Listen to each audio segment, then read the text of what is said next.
that does mean let's go. Hello everyone, good afternoon and welcome aboard. My name is Chris, I'm your Safari guide here in the beautiful Hudon Bay Wildlife Reserve. Before we head out though, usual obligatory safety reminders: need you all to remain seated the whole entire trip. Keep your hands, arms, feet, legs inside the truck. And hold on tight with all your personal belongings like cameras and cell phones. It's going to get pretty bumpy out here. If you look right above your heads there, you'll find an animal spotting guide. That is a very handy tool. I will do most, if not all, the animal spotting for you. I am also one person with one pair of eyeballs, and I'm very focused at not crashing. You may notice there's a lot of animals up there on the guide. 37 unique separate ones. I cannot guarantee that you're going to see every single one of those animals. I can guarantee you'll see at least an animal. We'll be stopping a few times for some good photos. There'll be times I'm not allowed to stop. So if I don't stop for an animal, I did so on purpose. You're going to trust me that I know what I'm doing. And I'm trying to get this opportunity available for everyone. And as my very last and very important reminder, friends, this is the animal's home. Please be respectful of their space. Please don't even outside noises. Calling out the animals or trying to reach out and touch them, alright? We have clearance the warrants to be heading on in, so we're heading on out and starting on our journey here in the interior forest, the lower forest. Far right hand side, very top of the hill, I do see an animal up there, an okapi. A rather interesting looking animal, the okapi there. It's got a really dark brown body, black and white stripe around it to the rear of the legs. Looks sort of like a horse, kind of like a zebra, neither one because it's still an okapi, and the only living relative and a distant cousin of the giraffe, having an almost identical skeleton, just a lot smaller size. Kind of looks like the zebra pants on. Okapis are generally very shy. Animals are so shy we didn't even know they even existed until the early 1900s. So they're kind of a relatively newer discovery. We're still kind of learning a lot about. They were seen before the 1900s, but reported to zoologists as a half zebra, which is totally not a thing. So for the longest time, the okapi is actually considered a myth or an urban legend. Alright, so let's see what else sound about though. Some animals may be out in the open with the okapi we saw there. Most times, sometimes not, but pretty good view there on the left-hand side there. Unfortunately, kind of got back to behind bamboo there, but that is actually a black rhinoceros you see out there. A very casual 3,000 pounds. Generally seen out here in the forests of Africa due to their very antisocial natures. The black rhino really doesn't like anyone, even other rhinos, but especially you. Pretty cool creatures, but also increasingly rare sights. Less than a few thousand left in the world, which is pretty sad and unfortunate, but you're helping them out just by being here and learning more about them. Find out you can help your own local wildlife communities back at home, and you can always donate to things like the Disney Wildlife Conservation Fund.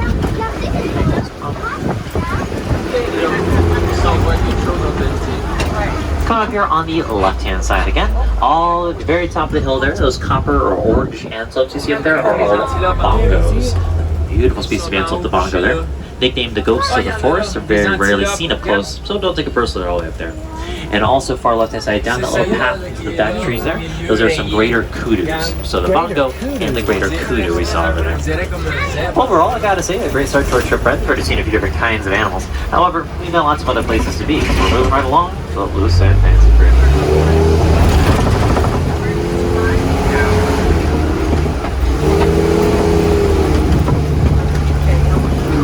Down into the Safai River Valley, and out here in the river we usually see a few different aquatic animals, you know, things that live in or near water. Probably going to see a few different aquatic birds like I'm already seeing, but I'm not going to be spending a lot of time talking about birds. Probably a few here and there, or a few more if we have some extra time on our hands. It's not that I don't like birds, I really do actually. There's just a lot that we see throughout the reserve that have flown all the way here to Africa from Florida to on our immediate left-hand side, definitely not a bird there in the water, that is a Nile hippopotamus. It's a little hard to see, of course, there. It's mostly underwater, and hippos can hold their breath underwater for 8 minutes, known as nocturnal animals. It does mean mostly active at night and during the day, so as you see yourself, not a lot going on there, but still pretty cute. Also seeing a few aquatic bird life, like the pink-backed pelican there on the island, the pink-backed pelican. If you look very carefully and intently at the pink-backed pelicans, you'll probably notice they're not really pink. They do turn a more vibrant pinkish color during mating season, which was a couple months ago, but for the rest of the year, they just look like regular pelicans. Despite the aquatic nature of the hippo, they can't swim. They're really dense animals, but as you see here over here, they actually left the water. That is super rare, so that's pretty cool. Looking at him breathe? Wow! Look! They're moving in the water. Alright, we have a seat break, please. Pretty awesome good view of those hippos there. Also, on our left-hand side, the very scary-looking Nile crocodile. Wow, crocodiles. Animals are almost 20 feet long or so. That's about half the length of this entire safari is. Look at him.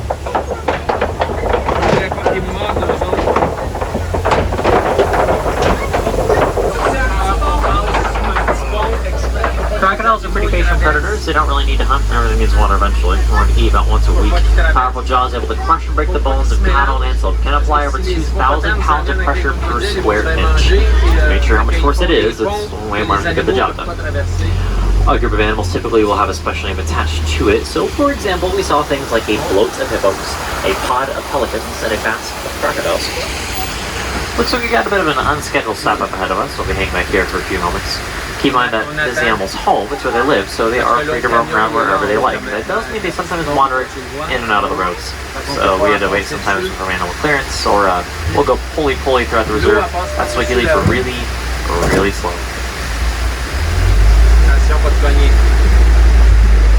We're going to be heading out of the forest and river areas here in a few moments, and we're going to move on now to the savannah, the Serengeti grasslands, and the main portion of our trip. A rather large area though, it does take a little bit of time to drive through. You should expect to be out here on safari for the next couple of weeks. Sounds like most of you just aren't paying attention anymore. I'm kidding. And like I said, we're having a bit of a delay here. And I didn't hear over my radio, unfortunately, what animal it may be, but I guess we'll find out ourselves when we get on into the savannah and figure out what's blocking the road today. Could be a few things. Could be some smaller antelopes, some cattle species. Could be a giraffe. Could be a lot of things. So, like I said, I guess we'll find out when we get on down there. But as we're coming around the corner here, you'll start to see the grasslands are enormous. They actually go on for a few thousand miles here in East Africa. And generally what we see here mostly is just a lot of this, flat, open land. Makes it very easy for animals to get around, so lots of migration patterns. We'll head through here. A lot of views landscape we're getting right now, a lot of the inspiration that artists had. This very obscure movie, early 90s, no one ever heard of, called The Lion King. They did make another one pretty recently though, with a higher budget, and Beyonce. A very stereotypical version of Africa. I think everybody kind of has in their heads of it. Big up the grasslands, a giraffe wandering around. For me, just a fun day. Doesn't matter what time of day it is come out on the reserve, we just almost always see a giraffe eventually. They are kind of hard to miss. And they spend a lot of their day doing their thing, mostly consisting of wandering around eating, sitting around eating, wandering around eating, sitting around eating, wandering around eating, sitting around eating, wandering around eating, sitting around eating, wandering around eating. They spend about 90% of the day eating. They don't really have a lot else to do. They actually sleep about an hour a day. And really, only about 30 seconds, 2 minutes at a time, standing up. Besides the giraffe in the area here, I see on the right-hand side there, in the middle of the grasses, the Ankole cattle, also known as the Watusi cattle. The horns are the biggest of the Ankole. They can be almost 10 feet end to end, 6 feet tip to tip. They're just not as heavy as they appear. Their horns aren't hollow, and actually only about 5 to 10 pounds each, but still very impressive. Kind of scary once you get on ground level next to them. Of course, not quite as impressive next to a giraffe, but then again, what is it? Also known as the Watusi cattle, those cattle were domesticated by the Watusi tribe here in Africa a few thousand years ago, and the only domesticated species found on the entire reserve. In Watusi culture, they're actually considered a symbol of status and wealth, so even owning one is very prestigious, so the bigger the horns, the more valuable it is. But despite the visual difference, they're still cows, so you hear boo sometimes. Wait.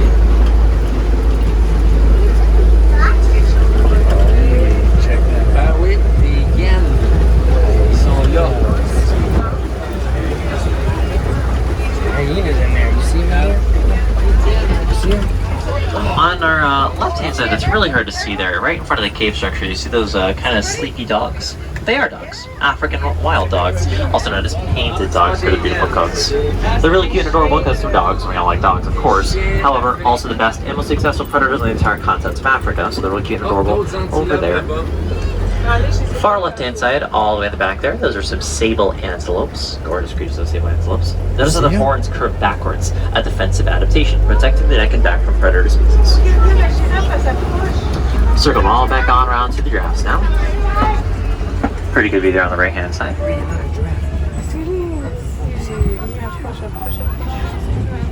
This is what's called a Maasai giraffe, one of 4 different species of giraffes found throughout the continent, the only ones you find here in Harambe. They are the largest giraffe species, getting between 18 to 20 feet tall on average, and they are officially the tallest animals in the entire world. If you need a bit of reference to work with, that's a little shy of 2 stories, so they can stick their head in your window upstairs. And knowing them, they totally would. A whole group of giraffes together is generally known as a tower of giraffes, because of course it is, right? If you look at the brown spots in the skin there, you notice how they're kind of jagged or irregular on the edges. That's how you know that's a Maasai giraffe. Most people are familiar with reticulated giraffes, which have smooth and blocky square patterns on their skin, and usually the giraffes you see in movies and television. So if you picture a giraffe in your head, most likely it's a reticulated giraffe.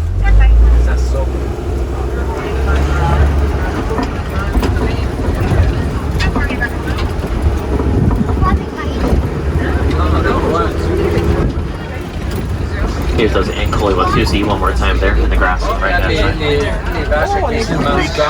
As we got a little bit closer now, those horns, like I said, become a little bit more intimidating than anything else. That's still pretty cool. Another one there on the right hand side. That's actually a bull you see there, an adult male, so he's gonna be a little bigger than the females we just saw. I still see another giraffe on your far left-hand side at the very top of the hill there. I just see 3 of them up there, but they're all kind of hiding up there. See one dude, its neck is kind of sticking out of the bushes up there. Oh, they just hit back down there, but hope you got it. Yeah, you see that bush rustle around up there? There's a giraffe there. Sometimes that's the only way they can really hide, of course. But they're best in tree impressions. Ooh. A few other animals a little bit further down the road here. The very small little creatures you see coming up on the right hand side there, those are some springbok. Very tiny little creatures, the springbok. But like most things in life, you should not really think fully with how it looks. They are very tiny, but can also sprint almost 60 miles an hour, the world's 3rd fastest land animals. So I guess that's pretty cool. We're also seeing the wildebeest right at the top of the hill there. Those are some wildebeests named by Dutch settlers in the language Afrikaans, of course, because they're stampeding behaviors, but that's a really small group. Parts of Africa, herds come to tens of thousands. Immediate right-hand side here, these are some elands, the largest antelopes in all of Africa. The male eland in the middle there is almost 7 feet tall, a couple thousand pounds, can very casually jump 8 feet in the air from a standing position, but also see his 2-month-old son in the bushes there, who's very, very tiny. So he's got a lot of growing up to do there. Of course, they're never small forever. So those are some elands, like I said, the largest antelopes in all of Africa. Alright, that was a lot of animals, kind of all around the same time there, friends. Hope I have some good looking photos there, but let's see what else is going on around.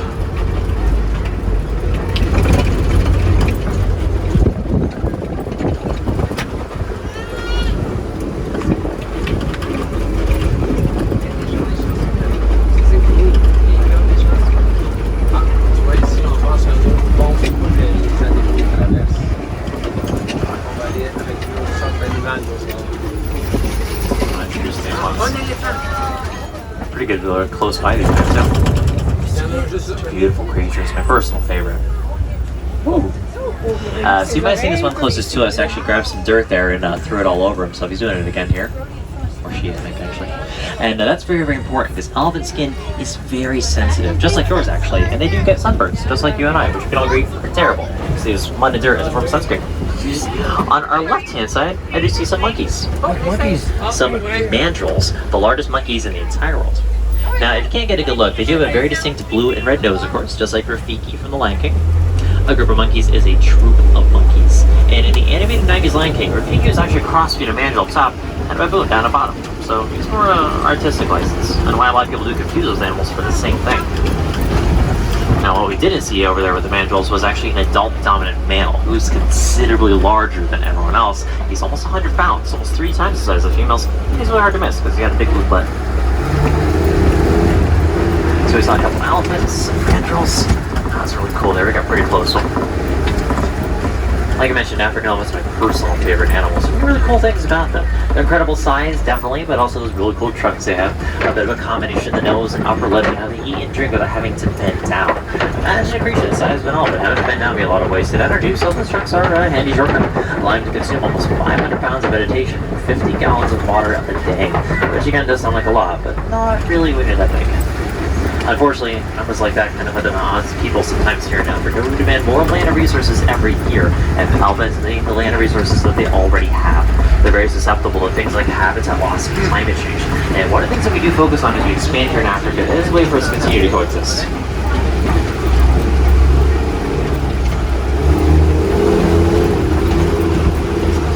Now, as a reminder, friends, this is the animal's home and we are here to see them. So they kind of just wander around doing what they like. We will go past the time where we see a lot of animals all at once. And case in point here where I see absolutely nothing. But that's just kind of the way it is. Don't be sad or discouraged if you go a minute or two sometimes of seeing an animal's mouth. With that being said though, I think I saw another elephant a little bit further down the road here. It could have also just been a really large boulder. I'm not sure, but I'll try to get a little closer. Oh, no, that is definitely another elephant. Right past the whitish rocks on the left. Oh, regarde, il y en a un là. Elephant, really? Mais il y en a un plus loin aussi. Regarde, il y a encore Such beautiful dans sa creatures. bouche. Now they're famous for their trunks there, which are a bit of a combination of the nose and upper lip. Now they eat and drink without having to bend down. I mentioned that earlier. But the trunks are prehensile. So what that means is they have a full range of control. They can move around wherever they want, just like arms and legs, but with the added benefit of bones. So a full range of motion as well. Really cool. And it's also just very casually tearing apart that branch. Take us out one more, a little bit further down the road here, find the water. Kind of straight ahead of us there. Almost more beautiful creatures, of course, and very, very intelligent. However, at the back there, that elephant is not quite elephant-sized. In fact, she's only a couple weeks away from being 3 years old. What a cutie. I mean, relatively. They go in the water sometimes. They like to swim. Already born 300 pounds and carried on by her mother to term after a whopping 22-month pregnancy, the longest animal station period in the world, and according to my own mother, far too long. Immediate left-hand side here, the greater flamingo, the largest of the flamingo family, and the lightest pink. Now, they don't actually start off that way. Flamingos will hatch as a very light gray and turn pink by eating a very large quantity of brine shrimp, rich in a compound called beta-carotene, turning those pretty pink colors.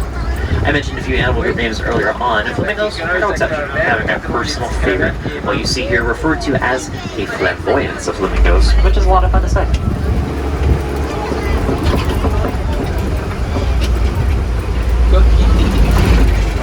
Ooh.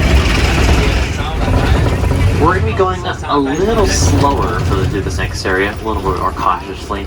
Should be okay though, just gotta be a little wary of the animals on my far left-hand side.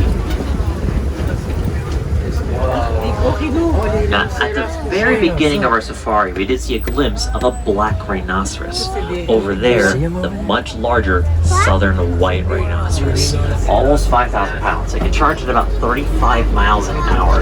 That's a real dangerous combination to be on the wrong end of. Thankfully for us, they are usually pretty friendly, but we don't want to test that out. Rhino is very famous for their horns, but their horns are not bones. A substance called keratin, very similar actually to your hair and fingernails. We can see them, but they kind of can't see us. Rhino eyesight is not the best. Very sensitive smell and hearing make up for it. They know we're around, just can't see exactly where we are. The poor eyesight lending them the group name, a crash of rhinos. Very appropriate. However, even though they are beautiful animals, you gotta understand what you're looking at in terms of power. The southern white rhino is the largest animal in the world that is capable of a gallop, meaning they can run so fast they can have all four legs off the ground at the same time, like a horse, but 3 times the size. Absolutely incredible.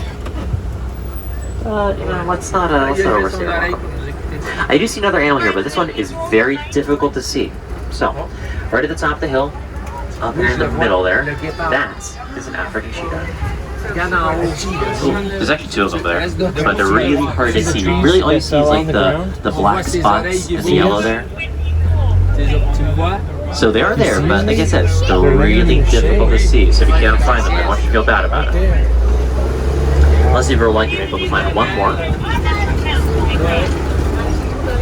I think I see one more cheetah. So if 12 o'clock is straight ahead of us, 11 o'clock is slightly to the left, and at 11 o'clock I do see one more cheetah there, up on the hill, right past the tree.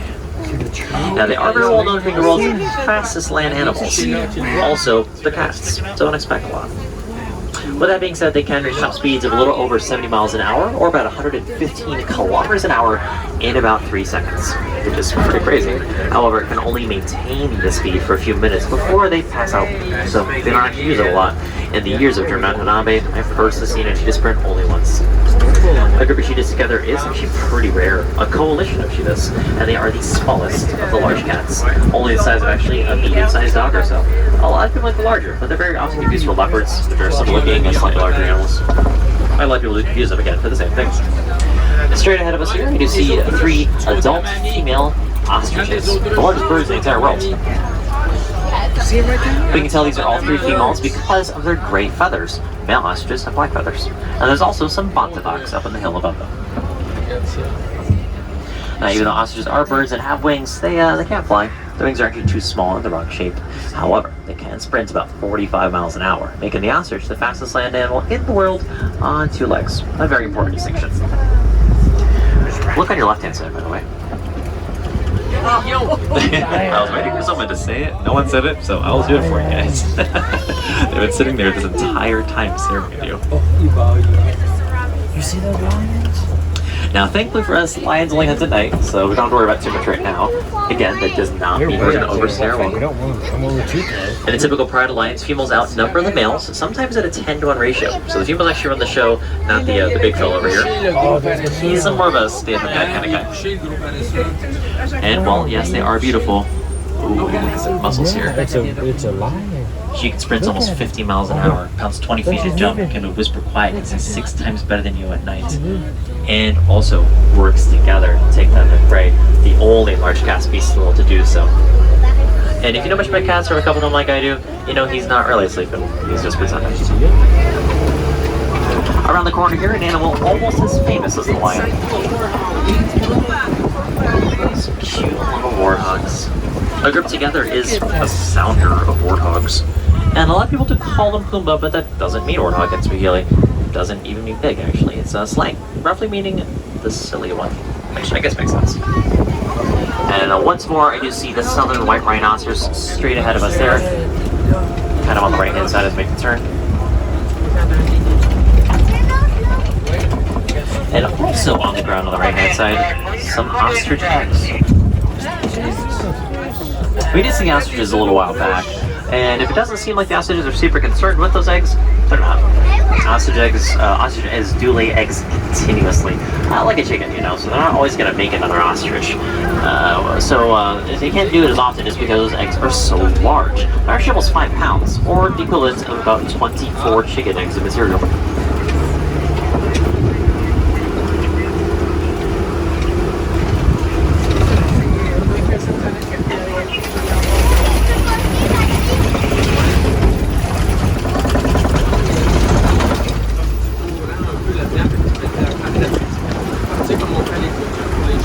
A rather rarely seen animal. Coming up here on your left-hand side as I make the turn, I do see a scimitar horned oryx, O-R-Y-X, the oryx, found in the deserts of Africa. Its lighter coloration helps it reflect sunlight to make sure it doesn't overheat. That's not particularly a problem for the oryx, though. So well adapted to the desert, that animal right there can go with no water for 9 months, which is pretty cool. You can last 3 days. You can manage that, doesn't lose any moisture ever, doesn't even sweat until the internal body temperature reaches 115 Fahrenheit, which must be nice. However, with all of that being said, my friends, that is unfortunately the end of our safari, which is kind of a bummer. But that's alright, I gotta say we saw some pretty cool creatures out there. Hope you got some great photos and videos to remember our trip with. And along the way, you'll learn at least a few things too. The more we can learn about and understand those beautiful animals, the better we can all protect them, coexist with them as humans. It's gonna take people just like you and I to care about them, to make sure for generations to come, and working together, we can make sure that happens. It's gonna get a little bumpier making our way down this hill. I do suggest you hold on tight until we get to the bottom.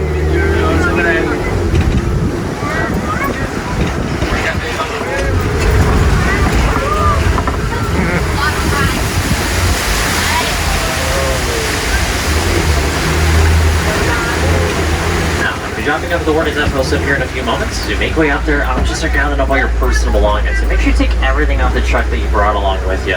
Once I get back out there again, it could be a while before I come back. So just make sure you got your stuff before you head on out.